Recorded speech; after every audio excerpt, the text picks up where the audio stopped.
Hai, saya Diki Agustiawan, mahasiswa tingkat 1 Politeknik Pembangunan Pertanian Medan dari Prodi Penyuluhan Perkebunan Presisi. Di video kali ini, saya akan membahas strategi agenda setting yang paling efektif di era sekarang dan yang akan datang untuk membranding produk komoditi vanili. Nah, dalam video ini, saya akan membahas bagaimana teori agenda setting dari Maxwell, Mike Combs, dan Donald L. Shaw dapat digunakan untuk membuat produk vanili lebih dikenal dan dibutuhkan oleh banyak masyarakat.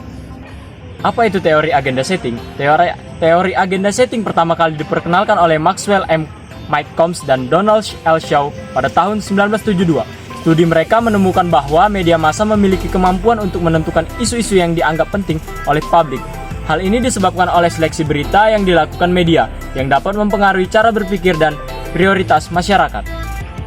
Secara etimologis, konsep agenda setting dapat dipahami sebagai penetapan atau penyusunan agenda, peristiwa, ataupun kegiatan.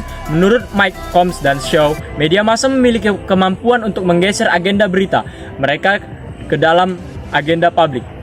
Ini berarti bahwa media dapat mempengaruhi bahkan membentuk cara berpikir masyarakat yang terpapar informasi.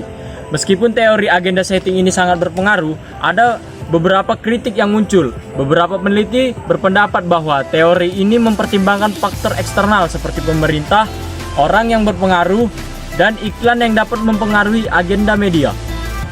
Nah, adapun strategi agenda setting untuk membranding produk vanili ini, yang pertama itu pengenalan produk. Langkah pertama adalah memperkenalkan produk vanili secara luas melalui media massa. Ini dapat dilakukan dengan membuat iklan, artikel, berita yang menarik perhatian publik. Yang kedua yaitu penggunaan media sosial. Di dalam era digital ini, media sosial menjadi sangat penting. Buatlah akun media sosial yang menarik, efektif untuk membagikan informasi tentang produk vanili. Gunakan hashtag yang relevan dan interaktif untuk menarik visibilitas. Untuk yang ketiga, kita perlu adanya kerjasama bersama influencer. Untuk yang keempat, membuat event dan kontes. Organisasi event dan kontes yang menarik dapat membantu dalam membranding produk vanili. Contohnya adalah diadakannya kontes kreatif yang meminta pengguna membuat resep yang menggunakan produk vanili, semacam kontes membuat ice cream vanili atau kue berasa vanili dan sebagainya. Yang kelima yaitu kolaborasi dengan restoran. Kolaborasi dengan restoran yang terkenal dapat membantu dalam mempromosikan vanili atau meningkatkan branding si vanili ini tersendiri. Yang keenam adalah partisipasi dalam acara. Partisipasi dalam acara yang relevan dengan produk vanili dapat membantu dalam membranding produk. Misalnya partisipasi dalam acara pangan atau acara yang berhubungan dengan produk olahan dari vanili. Yang ketujuh, penggunaan konten viral.